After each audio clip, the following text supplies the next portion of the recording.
வந்தே மாதரம். தீரத்திலே படை வீரத்திலே நெஞ்சில் ஈரத்திலே உபகாரத்திலே சாரத்திலே மிகு சாத்திரம் கண்டு தருவதிலே உயர்நாடு இந்த பாரத நாடு. பாருக்குள்ளே நல்ல நாடு எங்கள் பாரத நாடு. மகாகவி சுப்பிரமணிய பாரதியார். இன்றைய காணொளி வாயிலாக நாம் நினைத்து பார்க்க போகும் தேசபக்தர்கள் சுரேந்திரநாத் ஆர்யா ஐயா, பெருமாள் ஐயா மற்றும் வி காந்தி ஐயா ஆகும். இம்மூவரையும் இந்த தேசத்திற்கு வழங்கிய மண் சென்னை ஆகும். சுரேந்திரநாத் ஆர்யா ஐயா அவர்களின் இயற்பெயர் எத்திராஜ் ஆகும். இவர் இளம் வயதிலேயே வங்காளத்திற்கு குடிபெயர்ந்தார்.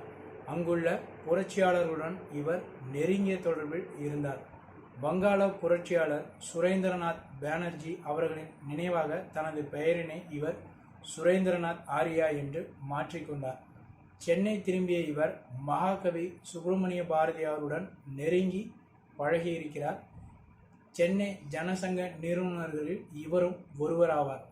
இவர் மீது தேச துரோக வழக்கு குற்றம் சாட்டப்பட்டு நாடு கடத்தப்பட்டிருக்கிறார். இவர் 6 ஆண்டுகால கடுமையான சிறை தண்டனை பெல்லாரி சிறையில் பெற்றிருக்கிறார். அந்த கடுங்காவல் சிறை தண்டனை காரணமாக இவர் தொழுநோய்க்கு ஆளாகி மிகவும் இன்னலுக்கு ஆளாகி இருக்கிறார். பெருமாள் ஐயா அவர்கள் வெள்ளையனே வெளியேறு இயக்க போராட்டத்தில் பங்கு பெற்று 3 மாத சிறை தண்டனையை பெல்லாரி சிறையில் பெற்றிருக்கிறார். வி காந்தி ஐயா அவர்கள் வங்கம் தந்த சிங்கம் நம் தேச தலைவர் நேதாஜி சுபாஷ் சந்திர போஸ் அவர்கள் தொடங்கிய இந்திய தேசிய இராணுவத்தில் பயணித்தவராவார். இவர் ஆங்கிலேயர்களுக்கு எதிரான யுத்தத்தில் பங்கு பெற்று சிறை சென்றிருக்கிறார்.